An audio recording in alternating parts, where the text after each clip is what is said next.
ಪ್ರಿಯ ಆಸರೆ T V ವೀಕ್ಷಕರಿಗೆ ಮತ್ತೊಂದಾವರ್ತಿ ಈ ಶುಭೋದಯ ಎಂಬ ಕಾರ್ಯಕ್ರಮದಲ್ಲಿ ನಿಮ್ಮನ್ನು ದೇವರ ವಾಕ್ಯದೊಂದಿಗೆ ಸಂಧಿಸಲು ದೇವರು ಕೊಟ್ಟಂಥ ಈ ಸಮಯಕ್ಕಾಗಿ ದೇವರಿಗೆ ಸ್ತೋತ್ರ ಹೇಳುತ್ತೇನೆ ಮತ್ತು ನಿಮಗೂ ನಾನು ವಂದನೆಗಳನ್ನು ಹೇಳಿ ನಿಮ್ಮನ್ನು ಆರೈಸುತ್ತೇನೆ. ಈ ಒಂದು ದಿನದಲ್ಲಿ ಮತ್ತೊಮ್ಮೆ ದೇವರ ಒಂದು ವಾಕ್ಯದ ಮೂಲಕವಾಗಿ ನಿಮ್ಮೊಟ್ಟಿಗೆ ಮಾತಾಡಲು ನಾನು ಬಯಸುತ್ತೇನೆ.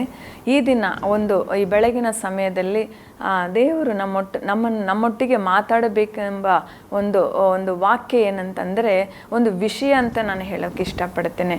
ಅಂದರೆ ಈ ಒಂದು ದಿನದಲ್ಲಿ ಪ್ರಾರ್ಥನೆ, ನಾವು ಈ ಒಂದು ದಿನ ಪ್ರಾರ್ಥನೆ ಬಗ್ಗೆ ನಾವು ಕೆಲವೊಂದು ಕಾರ್ಯಗಳನ್ನು ನಾವು ಧ್ಯಾನಿಸಲಿದ್ದೇವೆ. ಈ ದಿನದಲ್ಲಿ ಪ್ರಾರ್ಥನೆ ಎಂಬುದು ಒಂದು ಕಠಿಣವಾಗಿ ಕಾರ್ಯವಾಗಿದೆ. ಕಾರಣ ಎಲ್ಲರಿಗೂ ಕೆಲಸ, ಎಲ್ಲರಿಗೂ ಒಂದು ರೀತಿಯಾದ ಒಂದು ಕಷ್ಟ, ಎಲ್ಲವನ್ನು ಮಾಡುತ್ತಾರೆ. ಅಂದರೆ ಸೇವೆ ಕಾರ್ಯಗಳಾಗಲಿ, ಕುಟುಂಬ ಕಾರ್ಯಗಳಾಗಲಿ, ಎಲ್ಲ ವಿಷಯದಲ್ಲಿ ಎಲ್ಲ ಓಡಾಡಿ ಎಲ್ಲ ಕಾರ್ಯಗಳನ್ನು ಮಾಡುತ್ತಾರೆ. ಆದರೆ ವೈಯಕ್ತಿಕವಾಗಿ ಪ್ರಾರ್ಥನೆ ಮಾಡಬೇಕು ಅಂದರೆ ಅವರಿಗೇನಾಗುತ್ತೆ ಅಂದರೆ ಅದು ಒಂದು ರೀತಿಯಲ್ಲಿ ಹೋರಾಟ, ಒಂದು ರೀತಿ ಕಷ್ಟ. ಆ ಸಮಯದಲ್ಲಿ ಏನಾದರೂ ಒಂದು ಕಾರ್ಯಗಳು ಬಂದು ನಮಗೆ ಅದನ್ನು ತಡೆ ಮಾಡುತ್ತೆ. ಈ ರೀತಿಯಾಗಿಯೇ ನಾವು ಪ್ರಾರ್ಥನೆ ಅಂದ್ರೇ ಒಂದು ರೀತಿಯಲ್ಲಿ ನಮಗೇನೋ ಒಂದು ಕಷ್ಟವಾಗಿ, ಒಂದು ಭಾರವಾಗಿ ಕಾಣಿಸುತ್ತೆ. ಆದರೆ ಈ ದಿನದಲ್ಲಿ ಈ ಪ್ರಾರ್ಥನೆ ಏನೆಂಬುದು, ಈ ಪ್ರಾರ್ಥನೆಯ ಒಂದು ವಿಶೇಷತೆ ಏನೆಂಬುದು ನಾವು ಸ್ವಲ್ಪ ಈ ಒಂದು ಸಮಯದಲ್ಲಿ ನಾವು ಧ್ಯಾನಿಸೋಣ. ಕಾರಣ ಈ ಒಂದು ಬೆಳಗಿನ ಸಮಯದಲ್ಲಿ ನಾವು ಎದ್ದು ದೇವರೊಂದಿಗೆ ನಾವು ಪ್ರಾರ್ಥನೆ ಮಾಡೋದು ಎಷ್ಟು ವಿಶೇಷವಾಗಿದೆ. ಕಾರಣ ಪ್ರಾರ್ಥನೆ ಅನ್ನೋದು ನಮಗೆ ಒಂದು ಬಲವಾಗಿದೆ, ಅದು ನಮಗೆ ಒಂದು ಶಕ್ತಿಯಾಗಿದೆ ಅಂತ ನಾನು ಹೇಳೋಕ್ಕೆ ಇಷ್ಟಪಡ್ತೇನೆ. ಕಾರಣ ಈ ದಿನದಲ್ಲಿ ದೇವರು ನಮಗೆ ಕೊಡುವ ವಿಷಯಗಳು ಒಂದು ವಿಶೇಷವಾಗಿದೆ. ಅದನ್ನು ನಾವು ಈ ದಿನದಲ್ಲಿ ನಾವು ತಿಳಿದುಕೊಳ್ಳೋಣ. ಈ ಒಂದು ಸಮಯದಲ್ಲಿ ನೋಡಬೇಕಂದ್ರೆ ಪ್ರಾರ್ಥನೆ ಅಂತ ಹೇಳುವಾಗಲೇ ನಾವು ಅಂದುಕೊಳ್ಳುತ್ತೇವೆ ದೇವರೊಟ್ಟಿಗೆ ಮಾತಾಡುವುದು, ದೇವರೊಟ್ಟಿಗೆ ನಾವು ಸಂಪರ್ಕ ಇಟ್ಟುಕೊಳ್ಳುವುದು. ಖಂಡಿತವಾಗಿ. ಆದರೆ ನಾನು ಇವತ್ತು ಒಂದು ಕಾರ್ಯ ಹೇಳೋದಕ್ಕೆ ಇಷ್ಟಪಡುತ್ತೇನೆ. ಪ್ರಾರ್ಥನೆ ಅನ್ನೋದು ದೇವರೊಟ್ಟಿಗೆ ನಮ್ಮ ಸಂಬಂಧವಾಗಿದೆ, ದೇವರೊಟ್ಟಿಗೆ ನಾವು ಅವರಲ್ಲಿ ಇಡುವ ಒಂದು ಸಂಬಂಧವಾಗಿದೆ. ಕಾರಣ ಒಬ್ಬ ಮನುಷ್ಯನ ಒಬ್ಬರ ಮನುಷ್ಯರೊಟ್ಟಿಗೆ ನಾವು ಒಂದು ಸಂಬಂಧ ಇಟ್ಟುಕೊಂಡಿದ್ದರೆ ನಾವು ಅವರಿಗೆ ಏನು ಕೇಳಿದ್ರೆ ಏನು ಮಾಡ್ತಾರೆ, ನಮಗೆ ಖಂಡಿತವಾಗಿ ಕೊಟ್ಟೇ ಕೊಡ್ತಾರೆ.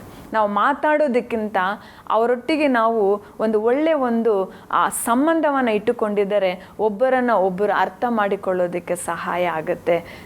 ಆ ರೀತಿಯಾಗಿಯೇ ಪ್ರಾರ್ಥನೆ ಅನ್ನೋದು ನಾವು ದೇವರೊಟ್ಟಿಗೆ ಇಟ್ಟಿರುವ ಸಂಬಂಧ ಅಥವಾ ದೇವರು ನಮ್ಮೊಟ್ಟಿಗಿರುವ ಒಂದು ಸಂಬಂಧವಾಗಿದೆ ಅಂತ ನಾನು ಹೇಳೋದಕ್ಕೆ ಇಷ್ಟಪಡ್ತೇನೆ. ಈ ಒಂದು ಸಮಯದಲ್ಲಿ ದೇವರು ನಮಗೆ ಏನು ಕಲಿಸಬೇಕು? ಪ್ರಾರ್ಥನೆ ಅಂದರೆ ನಮಗೆ ಅನೇಕ ಜನರಿಗೆ ಪ್ರಾರ್ಥನೆ ಅನ್ನೋದು ಗೊತ್ತಿದೆ, ಒಂದೊಂದು ವಿಧದಲ್ಲಿ ಅವರು ಪ್ರಾರ್ಥನೆಗಳನ್ನು ಮಾಡ್ತಾರೆ. ಆದರೆ ಈ ದಿನದಲ್ಲಿ ಸತ್ಯವೇದದ ಮೂಲಕವಾಗಿ ನಾವು ಪ್ರಾರ್ಥನೆ ಅನ್ನೋದೇನೋದಂತ ನಾವು ಕಲಿಯೋದಕ್ಕೆ ನಾವು ಮುಂದೆ ಹೋಗೋಣ. ಪ್ರಾರ್ಥನೆ ಎಂಬುದು ನಾವು ಅಂದುಕೊಳ್ಳುತ್ತೇವೆ ಅದು ಕಷ್ಟ ಅಂತೇಳಿ ಅಲ್ಲ. ಪ್ರಾರ್ಥನೆ ಅನ್ನೋದು ನಮಗೆ ದೇವರೊಂದಿಗೆ ಇರುವ ಒಂದು ಸಂಬಂಧವಾಗಿದೆ ಅಂತ ಹೇಳಬೇಕು. ಕಾರಣ ಯೇಸು ಕ್ರಿಸ್ತನು ಸಹ ಆತನು ಪ್ರಾರ್ಥನೆಯ ಒಂದು ಜೀವಿತವನ್ನು ನಮಗೆ ತಿಳಿಸಿಕೊಟ್ರು. ಮುಂಜಾನೆಯಲ್ಲಿ ಮಾರ್ಕನ ಒಂದು ಸುವಾರ್ತೆಯಲ್ಲಿ ನೋಡುವಾಗ, 1ನೇ ಅಧ್ಯಾಯದಲ್ಲಿ ನೋಡುವಾಗ ಆತನು ಮುಂಜಾನೆಯಲ್ಲಿ ಎದ್ದು ಹೋಗಿ ದೇವರೊಟ್ಟಿಗೆ ಮಾತಾಡಿದರಂತೆ. ಸೇವೆಗೆ ಬರೋಕ್ಕೆ ಮುಂಚೆ, ಆತನು ಹೋಗಿ ಸುವಾರ್ತೆ ಸಾರೋದಕ್ಕೆ ಮುಂಚೆ, ಅದ್ಭುತಗಳನ್ನು ಅತಿಶಯಗಳನ್ನು ಮಾಡೋದಕ್ಕೆ ಮುಂಚೆ ಆತನು ಎಲ್ಲಿ ಹೋಗ್ತಾ ಇದ್ರಂದರೆ ತಂದೆ ದೇವರೊಟ್ಟಿಗೆ ಮಾತಾಡೋದಕ್ಕಾಗಿ. ಅದು ಏನನ್ನು ತೋರಿಸುತ್ತೆ ಅಂದರೆ ತಂದೆ ಒಟ್ಟಿಗೆ ಸಂಬಂಧ. ಈ ದಿನದಲ್ಲಿ ನಮಗೆ ಗೊತ್ತಲ್ಲ, ನಮ್ಮ ಒಂದು ಸಂಬಂಧ ಬೇರೆ ಒಟ್ಟಿಗೆ ಇದ್ದರೆ ನಾವೇನು ಮಾಡುತ್ತೇವೆ, ಅವರೊಟ್ಟಿಗೆ ಮಾತಾಡೋದಕ್ಕೆ ಬಯಸುತ್ತೇವೆ ಅಲ್ವಾ? ಅವಾಗ ಸಂಬಂಧ ಇದ್ರೇ ನಾವು ಮಾತಾಡೋದಕ್ಕೆ ಸಾಧ್ಯ. ಯಾಕೆ ಇದನ್ನು ಹೇಳ್ತೀನಿ ಅಂತಂದರೆ ಪ್ರಾರ್ಥನೆ ಅಂದರೆ ದೇವರೊಟ್ಟಿಗೆ ಮಾತಾಡೋದು ಅಂತ ಹೇಳ್ತಾರೆ, ಖಂಡಿತ. ಆದರೆ ಪ್ರಾರ್ಥನೆ ಮಾತಾಡೋದಕ್ಕಿಂತ ದೇವರೊಟ್ಟಿಗೆ ನಾವು ಸಂಬಂಧವಾಗಿರಬೇಕು. ಅವರೊಟ್ಟಿಗೆ we should have A relationship with Jesus. ಆ ಒಂದು ಸಮಯದಲ್ಲೇ ನಮ್ಮ ಪ್ರಾರ್ಥನೆ ಇನ್ನೂ ಬಲವಾಗಿರುತ್ತೆ. ಈ ಒಂದು ದಿನದಲ್ಲಿ ದೇವರು ನಮಗೆ ಹೇಳುವ ಒಂದು ಕಾರ್ಯ ಏನೆಂದರೆ ನಮ್ಮ ಸಂಬಂಧ ದೇವರೊಂದಿಗೆ ಇರಬೇಕು. ಆಗ ನಮ್ಮ ಪ್ರಾರ್ಥನೆ ನಾವು ಏನೇ ಮಾಡಿದರೂ ಖಂಡಿತವಾಗಿ ದೇವರು ನಮಗೆ ಅದಕ್ಕೆ ಆನ್ಸರನ್ನು ಕೊಟ್ಟೇ ಕೊಡ್ತಾರೆ.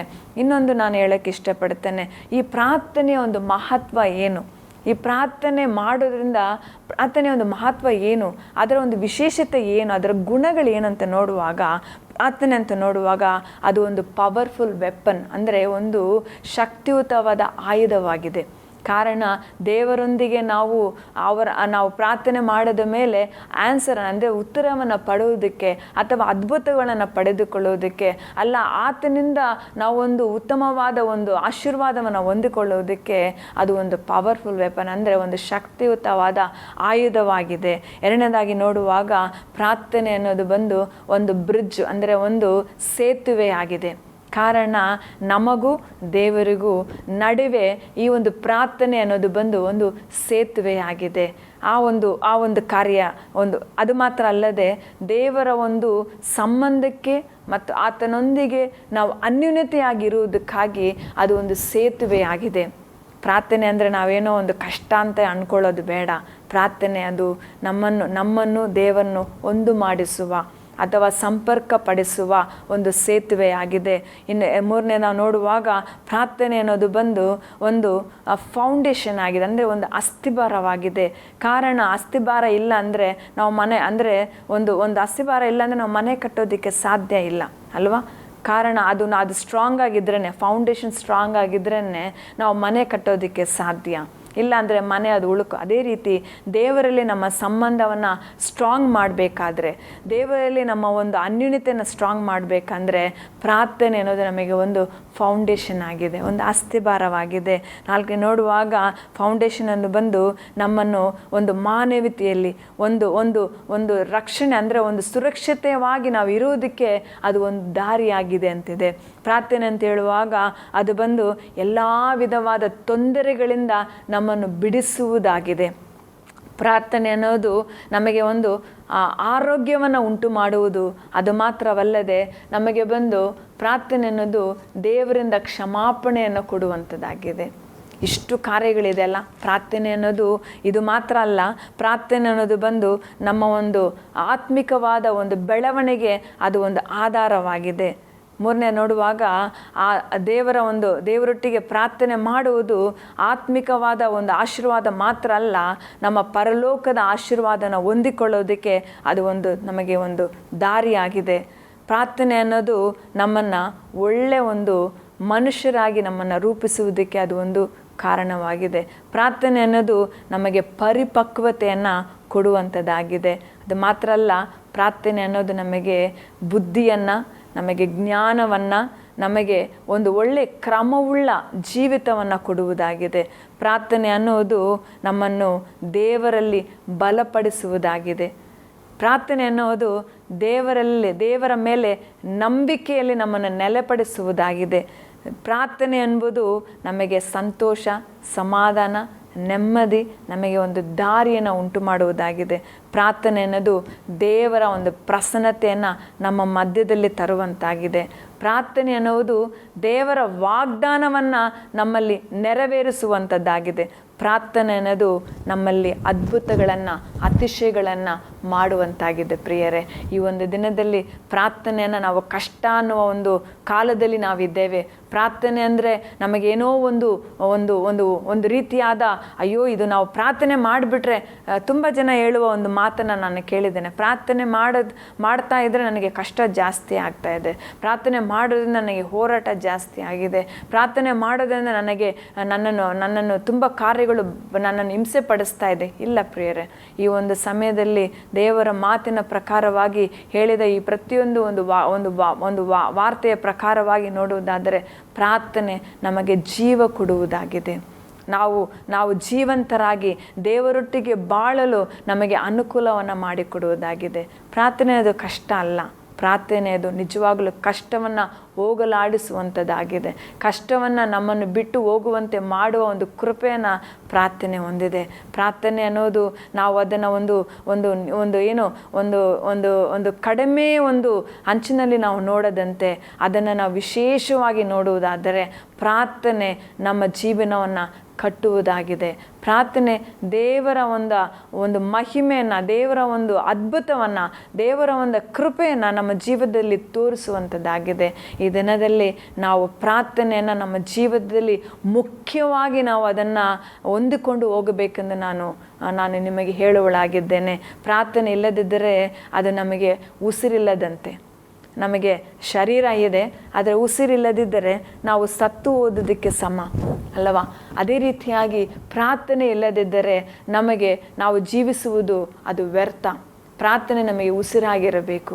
ಪ್ರಾರ್ಥನೆ ನಮಗೆ ಎಲ್ಲದಕ್ಕೂ ಮುಖ್ಯವಾಗಿರಬೇಕು. ನಾನು ಈ ಒಂದು ಸಮಯದಲ್ಲಿ ಅನೇಕ ಸಾಕ್ಷಿಗಳನ್ನು ಹೇಳಬಹುದು. ಕಾರಣ ಪ್ರಾರ್ಥನೆ ಅನ್ನೋದು ಬೈಬಲಲ್ಲಿ ತುಂಬ ವಿಶೇಷವಾಗಿ ಕೊಡಲ್ಪಟ್ಟಿದೆ. ಯಾರೆಲ್ಲ ಪ್ರಾರ್ಥನೆ ಮಾಡಿದ್ರೋ ಅವರೆಲ್ಲ ದೇವರ ಆಶೀರ್ವಾದವನ್ನು ಹೊಂದಿಕೊಂಡ್ರು, ಬಿಡುಗಡೆನ ಹೊಂದಿಕೊಂಡ್ರು, ಜಯವನ್ನು ಹೊಂದಿಕೊಂಡ್ರು. ಯಾರೆಲ್ಲ ದೇವರ ಸಮೂಹವನ್ನು ಹುಡುಕಿ ಹೋಗಿ ಆತನ ಸಹಾಯವನ್ನು ಪ್ರಾರ್ಥನೆ ಮೂಲಕ ಕೇಳಿದರೋ ಖಂಡಿತವಾಗಿ ಅವರಿಗೆ ಸಹಾಯ ಸಿಕ್ಕಿದೆ. ಅವರ ಜೀವನಗಳು ಬದಲಾಗಿದೆ. ಅವರ ಒಂದು ಜೀವನದ ಕ್ರಮಗಳು ಬದಲಾಗಿದೆ. ಅವರು ಯಾವ ರೀತಿಯಾಗಿ ವೇದನೆ, ದುಃಖ, ಕಣ್ಣೀರಿಂದ ಬಿದ್ದಿದ್ರೋ ಅದನ್ನೆಲ್ಲ ದೇವರು ಬಿಡಿಸಿ ಅವರನ್ನು ಉನ್ನತಪಡಿಸಿದರು. ಪ್ರಾರ್ಥನೆ ಅನ್ನೋದು ವ್ಯರ್ಥ ಅಲ್ಲ. ನಾವು ಅನೇಕ ಸಾರಿ ಹೇಳ್ಬೋದು, ಪ್ರಾರ್ಥನೆ ಮಾಡಿ ಮಾಡಿ ಏನನ್ನು ನಾನು ನೋಡಿದ್ದೇನೆ, ಪ್ರಾರ್ಥನೆ ಮಾಡಿ ಮಾಡಿ ಏನನ್ನು ನಾನು ಹೊಂದಿಕೊಂಡಿದ್ದೇನೆ, ಪ್ರಾರ್ಥನೆ ಮಾಡಿ ಮಾಡಿ ಏನನ್ನು ನಾನು ಅನುಭವಿಸ್ತಾ ಇದ್ದೇನೆ. ಅಲ್ಲ ಪ್ರಿಯರೇ, ಈ ದಿನದಲ್ಲಿ ದೇವರು ನಿಮ್ಮೊಟ್ಟಿಗೆ ಮಾತಾಡ್ತಾ ಇದ್ದಾರೆ. ಪ್ರಾರ್ಥನೆ ನಿನ್ನ ಜೀವವಾಗಬೇಕು, ಪ್ರಾರ್ಥನೆ ನಿನ್ನ ಹುಷಾರಾಗಬೇಕು. ಪ್ರಾರ್ಥನೆ ನಿನಗೆ ಎಲ್ಲವಾಗಿರುವಾಗ ಖಂಡಿತವಾಗಿ ತಂದೆ ದೇವರಾದ ಯೇಸು ಕ್ರಿಸ್ತನು ನಿಮ್ಮ ಮೂಲಕ ದೇವರು ಅದ್ಭುತಗಳನ್ನು ಮಾಡೋರಾಗಿದ್ದಾರೆ. ನಿಮ್ಮ ಕುಟುಂಬದಲ್ಲಿ ಅದ್ಭುತ ನಡೆಯುತ್ತೆ. ನಿಮ್ಮ ಕುಟುಂಬದಲ್ಲಿ ವ್ಯಾಧಿಗಳು ಸ್ವಸ್ಥವಾಗುತ್ತೆ. ವ್ಯಾಧಿಗಳು ನಿಮ್ಮನ್ನು ಬಿಟ್ಟು ಹೋಗುತ್ತೆ. ಏದಾவது ಸೈತನ ತೊಂದರೆಗಳಿರ್ಬೋದು, ಇಲ್ಲ ಯಾವುದೋ ಒಂದು ರೀತಿಯಾದ ಹೋರಾಟ, ಕಠಿಣ ಒಂದು ಮಂತ್ರ ತಂತ್ರ ಕಾರ್ಯಗಳು ನಿಮ್ಮನ್ನು ಬಾಧಿಸ್ತಾ ಇರಬಹುದು. ನೀವು ಪ್ರಾರ್ಥನೆ ಮಾಡೋದಕ್ಕೆ ನಿಮ್ಮನ್ನು ಒಪ್ಪಿಸಿಕೊಡುವುದಾದರೆ ಖಂಡಿತವಾಗಿ ನೀವು ಜಯವನ್ನು ಹೊಂದಿಕೊಳ್ಳುತ್ತೀರಾ. ನಿಮ್ಮ ಹೋರಾಟದಿಂದ ನೀವು ಹೊರಗಡೆ ಬರೋದಕ್ಕೆ ಸಾಧ್ಯವಿದೆ. ಕಾರಣ ನೀವು ತಂದೆ ದೇವರೊಂದಿಗೆ ಸಂಬಂಧ ಇಟ್ಟುಕೊಂಡ್ರೆ, ಆತನೊಂದಿಗೆ ನೀವು ಅನ್ಯೂನ್ಯತೆ ಇಟ್ಟುಕೊಂಡ್ರೆ ನಿಮಗೆ ಏನು ಆಗೋದಕ್ಕೆ ಆತನು ಬಿಡುವುದಿಲ್ಲ. ಕಾರಣ ಆತನ ವಾಕ್ಯ ಹೇಳುತ್ತೆ, ನಿನ್ನನ್ನು ಮುಟ್ಟಿದವರು ನನ್ನನ್ನು ಮುಟ್ಟಿದ ಹಾಗೆ. ಹಲ್ಲೆಲೂಯಾ. ಹೌದು, ಖಂಡಿತವಾಗಿ ದೇವರಿಗೆ ಸ್ತೋತ್ರ ಹೇಳುತ್ತೇನೆ. ನಿನ್ನನ್ನು ಮುಟ್ಟಿದವರು ನನ್ನನ್ನು ಮುಟ್ಟಿದಾಗ ದೇವರು ಬಿಡ್ತಾರಾ? ಒಂದು ಕ್ಷಣ ನಾವು ಯೋಚನೆ ಮಾಡೋಣ. ಒಂದು ಬಲವಾದ ಒಂದು ವ್ಯಕ್ತಿ, ಒಂದು ಶಕ್ತಿಯುತವಾದ ವ್ಯಕ್ತಿ ನಮ್ಮ ಜೊತೆಗೆ ಇದ್ದರೆ ನಮ್ಮನ್ನು ಯಾರಾದರೂ ಮುಟ್ಟೋದಕ್ಕೆ ಸಾಧ್ಯನಾ? ಅವರೊಟ್ಟಿಗೆ ನಾವು ಸಂಬಂಧ ಬಿಟ್ಟುಕೊಂಡಿದ್ರೆ, ಅವರೊಟ್ಟಿಗೆ ನಾವು ಅನ್ಯೋನ್ಯತೆ ಇಟ್ಟುಕೊಂಡಿದ್ರೆ, ಅವರೊಟ್ಟಿಗೆ ನಾವು ಒಳ್ಳೆ ಒಂದು ಸಂಪರ್ಕ ಇಟ್ಕೊಂಡಿದ್ರೆ ಅವರನ್ನು ಬಿಟ್ಟು ನಮ್ಮನ್ನು ಮುಟ್ಟೋದಕ್ಕೆ ಸಾಧ್ಯನಾ? ಈ ಲೋಕದಲ್ಲಿರೋ ಮನುಷ್ಯನಿಗೆ ಆ ಒಂದು ಅಧಿಕಾರ ಇದೆ ಅಂದರೆ, ನಮ್ಮನ್ನು ಉಂಟು ಮಾಡಿದ ದೇವರು, ನಮ್ಮನ್ನು ಸೃಷ್ಟಿ ಮಾಡಿದ ದೇವರು, ನಮ್ಮನ್ನು ಪ್ರೀತಿ ಮಾಡಿದ ದೇವರು ನಮಗೆ ತೊಂದರೆ ಮಾಡೋದಕ್ಕೆ ಸಾಧ್ಯನಾ? ಯಾರಿಂದಾದ್ರೂ ತೊಂದರೆ ಆಗೋದಕ್ಕೆ ಸಾಧ್ಯನಾ? ಇಲ್ಲ. ಅದರಿಂದ ಪ್ರಾರ್ಥನೆ ಅನ್ನೋದು ಬಂದು ದೇವರೊಟ್ಟಿಗೆ ನಮ್ಮ ಸಂಬಂಧವನ್ನು ಹೆಚ್ಚಿಸುವುದಾಗಿದೆ. ಖಂಡಿತವಾಗಿ ನೀವು ಪ್ರಾರ್ಥನೆ ಮಾಡುವರಾಗಿ ನೀವು ಮಾರ್ಪಡಬೇಕು. ಪ್ರಾರ್ಥನೆಯಿಂದ ನೀವು ಜಯ ಹೊಂದುವರಾಗಬೇಕು.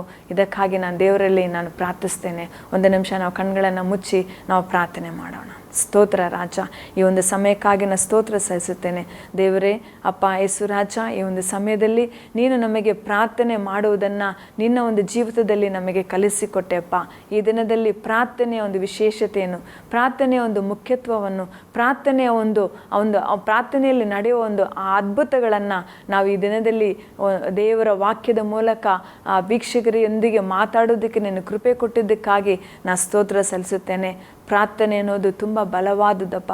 ಪ್ರಾರ್ಥನೆ ಅನ್ನೋದು ಒಂದು ಶಕ್ತಿಯುದಪ್ಪ. ಪ್ರಾರ್ಥನೆ ಅನ್ನೋದು ನಿನ್ನ ಪ್ರಸನ್ನತೆಯನ್ನು ತರುವಂಥದ್ದಾಗಿದೆ. ಪ್ರಾರ್ಥನೆ ಅನ್ನೋದು ಅದ್ಭುತವನ್ನು ಮಾಡುವಂತಾಗಿದೆ. ಪ್ರಾರ್ಥನೆ ಅನ್ನೋದು ನಮ್ಮ ಜೀವನವನ್ನು ಬದಲಾಯಿಸುವುದಾಗಿದೆ ಅಂತ ನಮಗೆ ತಿಳಿಸಿಕೊಟ್ಟಿದ್ದಕ್ಕಾಗಿ ಸ್ತೋತ್ರ ರಾಜ.